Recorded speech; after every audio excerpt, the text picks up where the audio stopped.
Okay, I'm really struggling to make this video. Like, I don't have much time and I keep deleting it. So I'm just gonna try and accept that it's not going to be perfect, and just accept that I feel really uncomfortable with it. I'll try to recount events and try not to put judgments in and all that stuff, but I'm sorry also if I just like pause for a while and don't say anything because I'm trying to figure out what do I even say. Yeah, anyway, with that out of the way, so as I mentioned in a previous video, or a couple of previous videos, I don't even know, I went to see a dissociation specialist on Wednesday. I'm filming this on Saturday, so I've had a few days to process it, but I'm still the part that you all want to know is, was I dissociate? Do I dissociate or do I have delusions, particularly in reference to the whole imaginary split personality thing that I've just not been able to grow out of. And yeah, so the dissociation specialist, she does think I dissociate. I don't know if we completely ruled out delusions, because I don't remember her saying that explicitly, but she did sort of seem puzzled that I was pushing that line so much. And I've since also read that when people have delusions, generally they can't see, like they don't come out of it and think, oh, that's a delusion. So I misunderstood that. The fact that I, yes, okay, at the time it seems real, but then I come out of it, and the fact that I think, no, that's not real, probably suggests that it's not a delusion. Apparently people, don't really have that experience unless they've had medication or treatment in some way. So it sounds like I'm not having delusions and I dissociate. And the other thing, I guess, that supports the idea that I dissociate in terms of like my sense of self is that I have other forms of dissociation like derealization and depersonalization. So if my brain's already doing that, I need to just stop being in denial and accept that that's what's going on. So the sort of, I guess, scary, uncomfortable implication is that I now have to figure out, how I change my approach, because for the past few years I've treated it more like delusion, and so I've tried not to humor it, tried not to, put a lot of effort into understanding what it means, just sort of dismissed it. Now I have to be like, okay, so I'm dissociating, so that's a part of me, and what does it mean about me and say about me, and what do I do with it? So I'm still, I that night I was really struggling. The next day though, I hung out with a friend who is studying psychology, and that helped a lot, especially because she knows me for more than an hour. It's only like a 50-minute appointment, 50-minute. But I think we talked for about an hour actually with the specialist. But okay, so in terms of diagnosis, too early to say anything, and she's not really pushing for that. 1 hour is not enough for her to get a proper idea of my life, what I'm going through and all that. But the things that I described, and I made a real effort to open up as much as I could. There's still some things I couldn't say, but I think I made a good effort, and based on that, she's said I dissociate. But we don't have a diagnosis yet. And then what's happening now is she's writing a letter to my regular psychologist, who I'm going to see in a couple weeks, and I guess from there we figure out what I'm going to do next year in terms of treatment. She did say that I'm probably going to need like long-term regular psychology sessions or whatever to be able to figure all this out and work out what it means for me. So that's going to be expensive, I guess, because as far as I know, the Australian government hasn't, I'm just making sure that people aren't coming in unexpectedly, because I'll have to stop this, and it seems like I've gotten on a roll, so keep going. As far as I know, the Australian government hasn't decided to extend the extra sessions that we could get under COVID for, having psych sessions covered by Medicare. So next year I'm expecting to only get 10 government subsidized sessions, and then the rest of the time, if I need more, I guess I'll have to pay for it myself. So I'm sort of thinking, like, can I keep my space here, because that costs money? But if I didn't have to pay for this space, I could afford more psychology sessions. And so, yeah, thinking a little bit about that. Creatively, I've been a bit off lately, so, you know, I guess not having the space, I'd feel less pressure to constantly be trying to come up with stuff to make when I'm here. But that's a problem for future me. So yeah, I dissociate, but I don't have a diagnosis yet. It's too early, and I think that's the main stuff you probably wanted to know. In terms of more detail, well, so yeah, I got in and I came in with like a stack of notes, so I'd printed out some notes that I've shown to my regular psychologist, and also one thing that I showed to that weird hypnosis lady who was shit.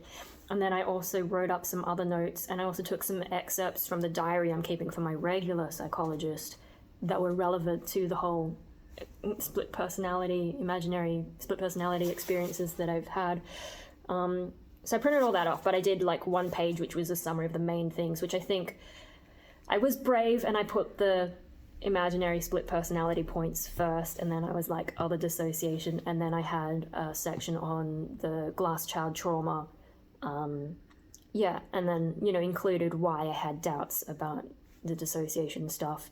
I'm not at home, so I can't open up my file to see what I actually wrote in it. But yeah, so she like skimmed through that one page, and I just gave her the rest to look at later if she needs it, you know, while writing to my regular psychologist. I also showed her some messages on my phone, because the night before I had been mildly panicking a little bit, and so I was messaging my psychology friend saying, you know, a few things, and she's like, you should definitely tell her that and that and that, and so I showed her the specialist those things. And then so the first, like from the start, it was a little bit, she asked me, the specialist asked me if the person that she was talking to was the same person who wrote these notes, and I'm like, yeah. So I was not expecting that question, like right from the start. Anyway, no, so like in terms of like what was going on in my head though, it's just like me as I normally am. I think that other part of me was pushing for me to go and see the specialist, but didn't turn up like in my head, or like, you know, I had been thinking I'd probably dress heaps goth or something because it would probably want to make itself known. But that didn't happen, and so I mostly dressed comfortable, especially it was really cold that day. And I did wear my Face Myself shirt, you know how I've got merch now, and you guys were like, you should definitely wear that to see. I did it, I wore the shirt, but I also wore like a purple jumper. I had my like spiky horns jumper because it's comfortable, not because I'm trying to look whatever. And I had my jeans. And actually the trains that day were a bit messed up, so I had to get the bus, and then I had to like power walk my way so I could get there in time to go to the toilet because I was anxious beforehand. So by the time I got there, I was really puffed and took off all the jumpers anyway, and so she did see the shirt right from the start, and I'm not sure what she thought of it because she didn't say anything. I guess because it has like all the faces on it, she might have thought, oh my gosh, this could be one of those poses, but I don't know, I guess that was one of my anxieties about wearing it, is like, does it look a little bit much? So that question, you know, is the same person talking who made these notes present here right now or something like that? And then we just sort of talked about a bunch of stuff. I don't even remember exactly all the things that I brought up. But through the whole thing, what I didn't expect to happen is I started tearing up, and that always catches me by surprise when it happens. It happens a lot since, that really big depression I had 5 or 6 years ago. When I'm maybe stressed or subconsciously emotional, I'll start tearing up.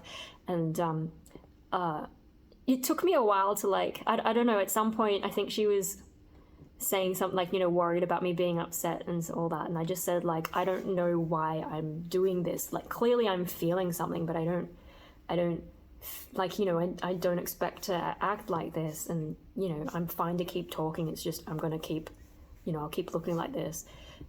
Doesn't really mean anything. I'm fine, something like that anyway. yeah, so that was happy. Like, I was in there pretty upset, or at least presenting as upset, even if I didn't really feel it. I think maybe because I felt vulnerable or something. Like, I'm trying to open up, and so my body's having a reaction, even though my mind's just trying to get the information out, because I only had that 1 hour. I won't be able to see her again. Like I'd have to go on her waiting list, and her waiting list goes through to later in next year. So, I was trying to make the most of the session, and then physically, I'm just, having that reaction. So we talked about a bunch of stuff. I think when I mentioned, like in the past, I sort of humored that other part of me. That's how I ended up. I mean, those of you who've been watching me for, a decade or so, you know all that stuff. But like it's influenced a lot of the clothing style, music, so much stuff that I do. And part of the reason is when I was feeling like I didn't want to be here anymore, didn't want to be alive, that part of me did want to be alive. And so I'm like, well, I guess I'll just go with that because, why not? So yeah, I spent some of my, when was that? That was 2008 onwards. I think I was making more of an effort. So I guess when I started YouTube, I don't know, my memory about it's a bit fuzzy now because it's so long ago. I'm so old. But yeah, no, so I was trying to do all that, and I mentioned because I didn't want to be here anymore, and I think that's when I was tearing up more. And I think that might have been when she was like, can we play throw and catch with the pillow or something? Like she had a pillow and a teddy and also like this floppy fish, and she's like, which one do you want to do? And I'm like, not the floppy fish because it actually looked goopy. And I'm like, so, but I don't care, pillow, teddy, whatever. So it was the teddy, and it was like it had a name on it. It was called Hope, and I'm like, oh, it's got the same name as my dog. And so we're like throwing and catching this teddy, which is something I've never done with a psychologist before. So I think that's also a grounding exercise. And she asked like after that whether I felt any better, and I'm just like, don't know. Because, like, I know what she's trying to do with that. She's trying to stop me from spiraling. But as I said, my face might be doing all the, getting emotional stuff. But that's not how I feel. I can still concentrate on what we're talking about. It's just a distraction. I guess, just moving on from talking about how I didn't want to be around anymore. Back when I made those decisions. Moving on from that topic, I think, is what took me away from it. More than throwing and catching a toy. But yeah, that was an interesting experience and not one I expected.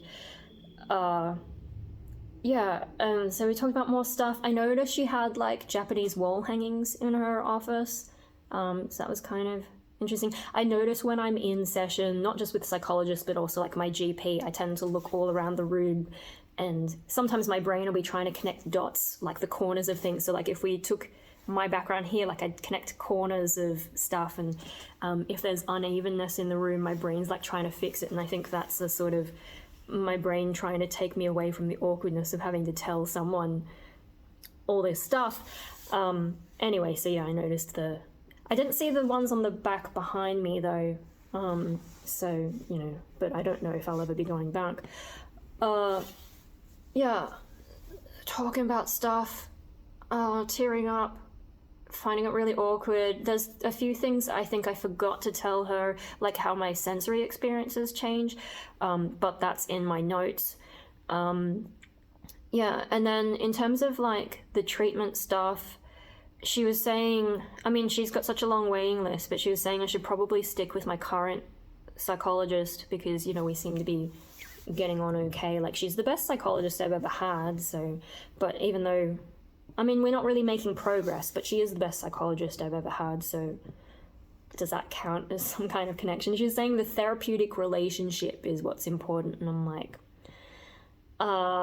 being schizoid, I suppose that's a little bit difficult for me to know if we have that, but I can recognize she's the best psychologist, and, she reads the notes that I write, so she's saying to stick with her, but she's also, I mentioned how in the past I've considered, and I'm still considered for my future, at some point I might need to go to a hospital. therapy is still cheaper than going to a hospital, private hospital especially, because I wouldn't get into a public, I don't think. I'm not dramatic enough. So she said she'd send the names of 2 hospitals to my psychologist as well, because there are only 2 in Sydney that she recommends, I guess, for the issues that I have, which is kind of interesting. But I guess that's good to know, because if I do get into that amount of trouble, then we know where to send me. And I just realized I'm saying we. When I say we, I mean like me and my psychologist. I'm not talking about me plural. I just want to clear that up. Like, now that I'm thinking more about this, my brain keeps making jokes about it. Yeah, like how I did in my community post about being Nicole ordering my Starbucks. Oh dear. Like, there's a lot. I'm probably going to make more DID type jokes. You know, obviously I don't have DID, and, you know, maybe it's not politically correct of me to do that, but I think that's how I'm going to cope in some way. So, you know, if you don't like that stuff, maybe I'm not the channel for you. But yeah. Anyway, so she's going to send that to my therapist. I don't know exactly what her report is going to say to my therapist either, so there might be more things that I'll find out later about what I should be doing. Yeah, but I think one of the most uncomfortable things that she said is, like, in terms of figuring out my issues and talking about, you know, diagnosing me maybe in the future, is that whether I'm seeing her or my regular psychologist, she was saying, she mentioned something about, like, you know, maybe eventually they would meet the other part of me, and I'm just like, that idea makes me uncomfortable, because I haven't shown that to anyone in a long time. And yeah, I mean, I don't even know if I want to do it on YouTube again. Like, I'm nowhere near ready for that kind of thing. I know I used to, but yeah, and I mean, like, even on my own, especially because I've been treating it as a delusion, I've tried not to go there. I'm not always successful, but I'm just like, to show someone else that stuff, because, like, I'm very good at putting on the brakes when I have to, and I find it's easier to come out of it if I'm around people, like, when I have slipped into that state of mind, or whatever you want to call it. It's easier for me to either come out of it or force myself to act normal if people are around. If people are not around, it gets harder. And so I've had some nights that, yeah, it makes it hard to go to bed. Yeah, I don't know, to show someone, and, like, even YouTube, even if it's just the webcam, I don't want to film it because I don't want to upload it. I think I said there was one night where it almost happened. In hindsight, maybe I should have filmed it just for myself so I can see, like, what it is I'm reacting to there, in terms of thinking that's not me when I look at it. But I think if I film it, then there's a temptation to upload it, especially if I'm not in my more controlled state of mind, I guess. Like, yeah. I've sort of wondered, like, you know, my psychology friend, maybe if I'm going to show anyone, maybe she'd be the safest, but I also kind of don't really want that. I don't know, because now I have to revisit that whole part of me, and there's a lot that I used to let happen that I will not let happen because I know it's not safe now. I've probably matured a bit more, I hope. You know, getting out of the late teens, early 20s. I'm now in my mid-30s and kind of, like, cynical and jaded. So, yeah, there's a lot of stuff I'm not going to allow to happen because I'm just like, yeah, I know more now. No, it's not going to happen. Yeah, so I feel really uncomfortable about a lot of stuff, and I'm still trying to process, like, what does this mean? And, you know, it's also making me think about things from my past and reframe things, like things that I didn't really understand why I did stuff. Now I think about it in the framework of dissociation, and I'm like, oh, maybe that's what that was. And it feels a bit like earlier this year when I got the schizoid diagnosis and started thinking about my life in that framework. And then, 6 months later, I started to really realize and accept that, yes, I've had trauma. And then what does that mean? And like, how do I reinterpret things in my life in the glass child trauma framework? And now I get to look at my life in terms of the dissociation framework. And I gotta say, I wouldn't be here if I hadn't had that schizoid diagnosis, because the schizoid diagnosis led to me realizing and accepting the glass child trauma. And if I didn't recognize that, there's no way I would even contemplate dissociation as a thing, because previously my excuse to say I don't dissociate was that I don't have trauma. And, all the research is like, yeah, dissociation is most likely caused by trauma. So I was like, I haven't had trauma, I don't do that. It must be something else. But yeah, then I had to recognize, after the schizoid thing, it just led me to recognize that, yeah, I had the trauma. And then dissociation does sound like a possibility for me. And now the specialist has confirmed it. So actually now that's 4 people with trustworthy opinions who are saying I dissociate. So there was my GP, there's my regular psychologist, there's the specialist psychologist, and then there's my friend who is studying clinical psychology, and she's known me for more than, she's known me in normal context, not just therapy appointment context. She's seen more of my life and how things have changed and how I've coped with things and all that. So yeah, though there's 4 I guess expert opinions saying I dissociate, and so it's about time I stopped being in denial and trying to come up with different excuses. And yeah, that's difficult, and I still haven't worked out exactly what I think. I know I've been really agitated. I think also because I think maybe intellectually I've accepted it, but emotionally I'm still struggling and still feeling like I'm making this shit up. It's crazy shit, which I know I'm not supposed to say about myself, but yeah, it's hard. That's how it feels. Like, even if I think differently, it still feels. And I think that's part of the defense mechanism, though, is I'm supposed to deny it because it's a defense mechanism. It's trying to protect me from something if I don't accept that it's a thing. But yeah, I'm sort of working through that, trying to accept that this is a thing I go through. This explains a lot. I wonder now if maybe we've got the rough explanations for all my issues, because I know schizoid explained a lot for my life, but the dissociation stuff, it didn't explain.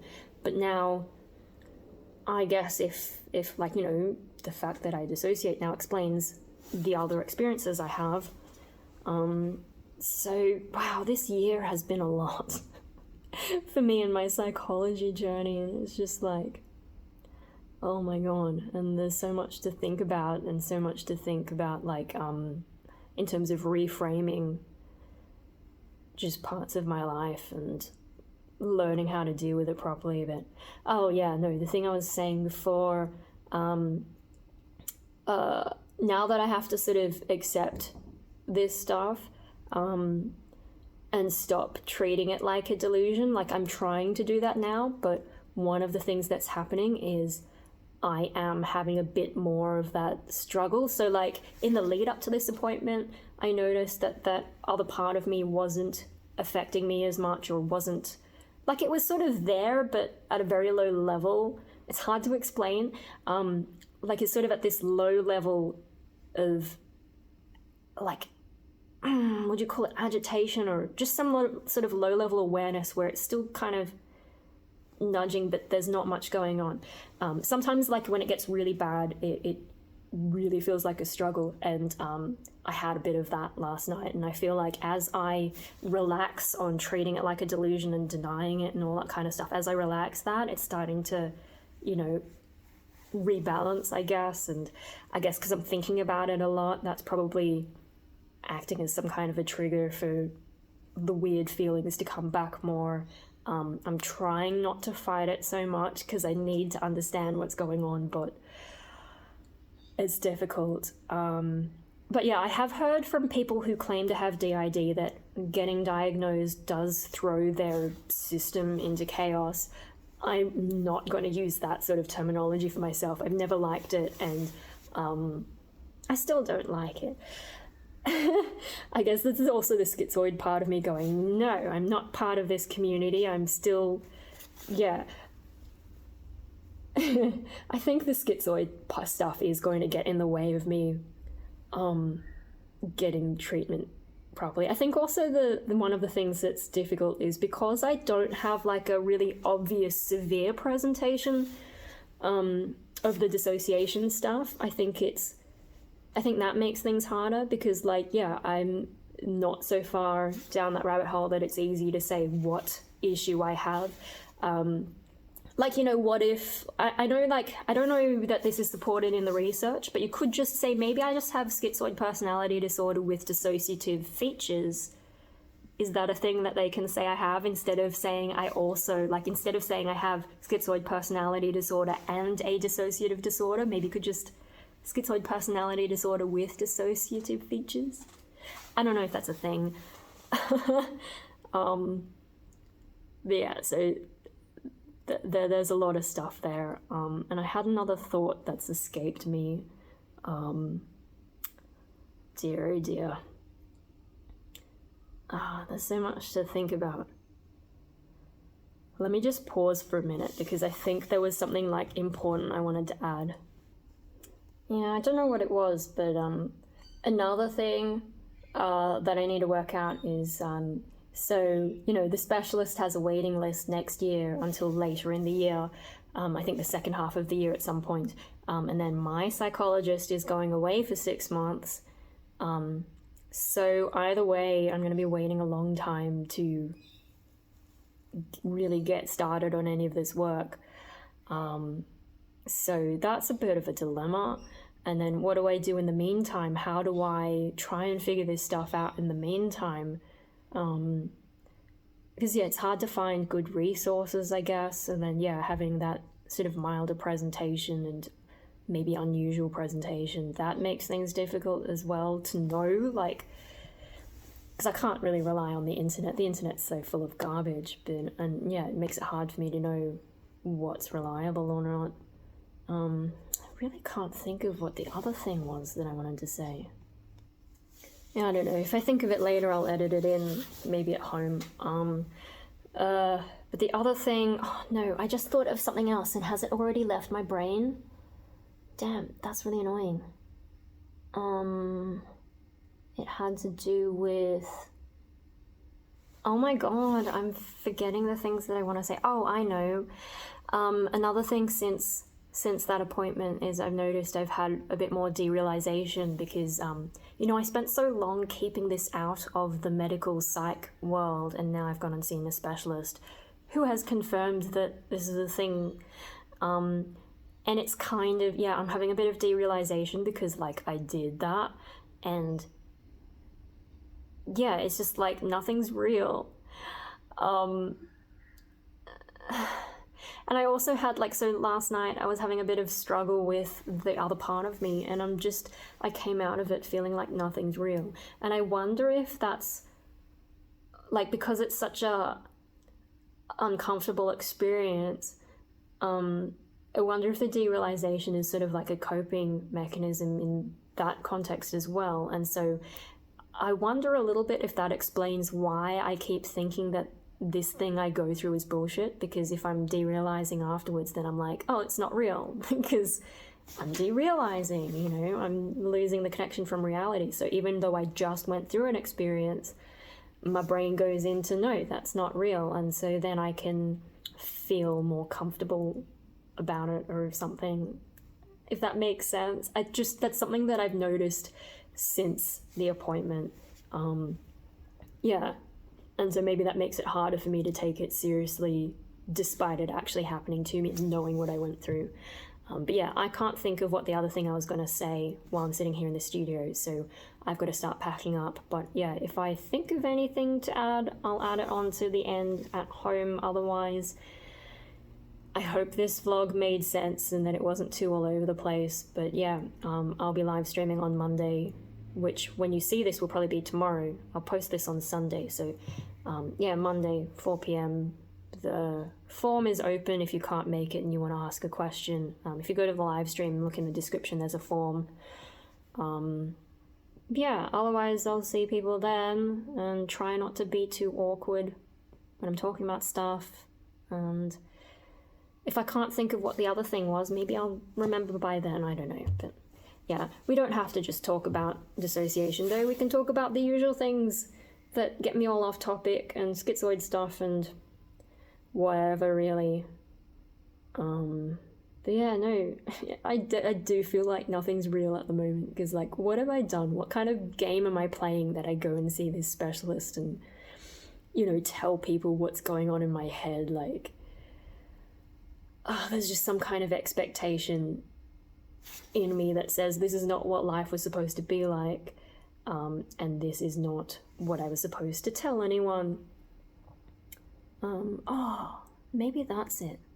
So when I was leaving, I think to reassure me, the specialist was saying something like, if I'd gone in there and been all excited about having, all these different alters and blah, blah, blah, she wouldn't have believed me. But because I went in and I was very anxious and stressed, like, clearly I was stressed because I was tearing up and starting to cry a little bit, and, clearly distressed by it, I guess she believed me more, because, like, I'm not trying to push that narrative, and I'm trying to find other excuses, like it can't be the dissociation of my sense of self-identity stuff, like that can't be what I'm going through, it must be a delusion or something. But yeah, she, I guess, said I do dissociate, and if I had come in, acting all happy to have this stuff going on, she wouldn't have believed me. Which does seem consistent with, like, another video I found recently that was helpful in making me feel like I'm not faking, and I think someone's coming back, so I'm gonna go.